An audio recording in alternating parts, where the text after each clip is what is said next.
RT unplugged, camera unplugged.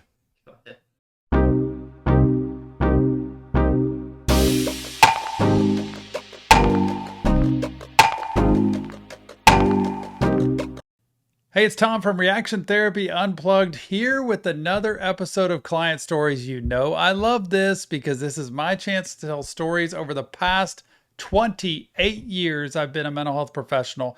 Some of them funny, some of them serious, some of them strange. Not to identify clients, just to tell you stories of what it's like to live in my daily life as a therapist. So let's get started.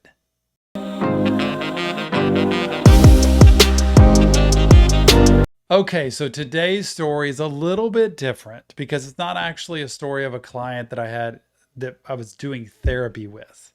You know, it's more of an outside story, a little bit related kind of in the terms of that guy who broke into my office that time. But this is a client I had forever ago, like a long time ago. And I'm on the 4th floor of an office building, right? So we got to take an elevator up. Well, these people took the elevator up. I did the session. The mom, I think, went out to run an errand real quick, which happens all the time. And I seeing her son, who was like probably a teenager. And she came back. And at the end of the session, I came out of the session, was like, okay, y'all have a great day. She said, I've got a problem. I said, what's the problem? She said, well, I was coming back up the elevator and I dropped my keys in the elevator and they went down the elevator shaft. Yeah, down the elevator shaft. So I said, okay, so I don't know what to do. And she's like, those are my car keys. Those are all my keys. You know how you get in an elevator? People underestimate this. If you ever walk out of an elevator, and to this day, because of that story, I hold my keys in my pocket when I get out of an elevator because there's a little strip, if you look at elevators, where there's a gap and you could lose things down there. And what they do is they go under the elevator down to the bottom of the pit. So it was after hours. It was like 6:30 at night. I had to call the office management people and say, hey, we have a problem. And they're like, no problem. We'll send our elevator guy out. What he'll do is he'll raise the elevator and then open the door and go into the bottom and on the first floor, pick them up. And then, hopefully they're there to get the keys and you're all good. So the guy comes out about 30 minutes later. So I'm having to wait at my office. This is my last client of the day. He comes out. He gets the keys. He does it. I mean, he opened it. It was very easy. It took him like 20 minutes. Opened it up, hit the keys, got the keys to the mom. Like, thank you so much. I appreciate that. I didn't want to call like an emergency number, so I didn't know what that meant. He's like, no problem. No big deal. So about 2 weeks later, I get a bill from my building for, I think it was $300. Yeah, $300 for this guy to come out and get keys out of an elevator that I got a bill for that weren't even my keys. And so the first thought was like, oh my gosh, I can't, what do you, so I go to this mom and I said, hey, I just got this bill. I'm not sure what you want to do with it. And she's like, well, I can't afford that. What? These weren't my keys. This was immediately frustrating for me. So this is all of a sudden creating a conflict between therapist and client, right? And I said, well, tell me what you think is fair. This is what I do with people a lot of times. What do you think is fair in this circumstance? Because like they weren't my keys, like they were yours. And she said, well, what if we split it? Oh my gosh. So I said, okay, fine. It's fine. We'll just split it. So she gave me the half of hers to be able to get it. I paid the bill. We went on with it. And then you know what I thought? Why wasn't I smart enough to tell her, here's the emergency number to the building. Why don't you call them? Because you know what? They're not going to know where she came from or why she was there. She's going to say, I was just in the building and I dropped my keys and it's not tied to any suite. And they're like, who did you come see? I don't know. I forgot. And she could have just said, I dropped the keys. And then they deal with her. Nope. Because I called and I had a suite there and a lease there. They billed me. It was one of the most frustrating times.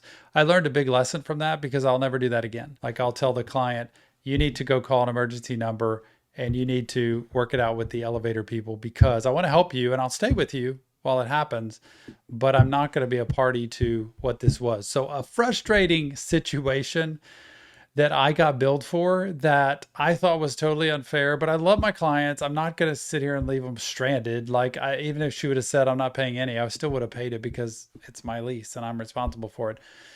But it was really hard getting through that day. And I still did continue to see them. Like, they were great people, loved seeing them, but that was a tough, tough client moment.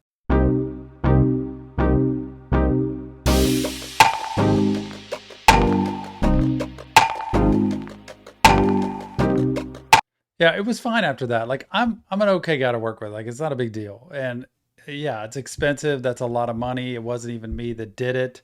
It's kind of like a client going out and hitting, the building with their car or something, and I end up getting a bill for it. Like, it wasn't even my fault, but I felt for them. Like, I understood them, and they didn't have tons of money. So it was an expense to have to come see me. And I loved the child that I saw, the teenager that I saw, and that family. And so it was okay. It was just, I think what was irritating was I had to like negotiate the deal and say, hey, what do you think's fair? And she kind of was like, I don't, that's not my bill.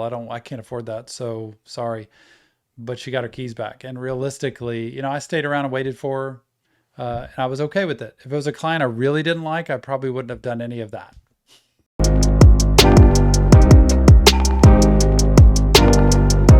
I would have said, I don't know how to help you, but here's the office number we use that they gave us to call for emergencies, like we do in office buildings. Like, in case of an emergency, call this number. You could do that. Or I think the other option she was gonna do was to call her husband, have him come get her, who had a key to the car also, and then she could have driven home and we could have dealt with it later somehow. But if it was somebody that I was either just didn't have a great relationship with or I didn't know, I probably would have sent them away. Yeah, for help.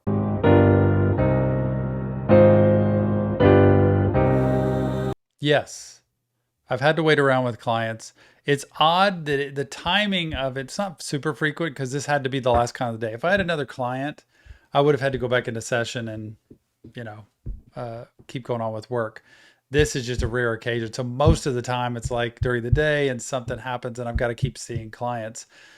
But yeah, I've had some bizarro situations happen. I've had situations when I'm not there of, gosh, I got to tell one story later about a child who threw up in the waiting room and it was just a disaster and I wasn't there and I had to go back up. But I'll save that for another day of client stories. Thanks for being here for another episode of RT Unplugged and Client Stories. I can't wait for the next one. Tell me what you think, and we'll see you on the next episode of Client Stories.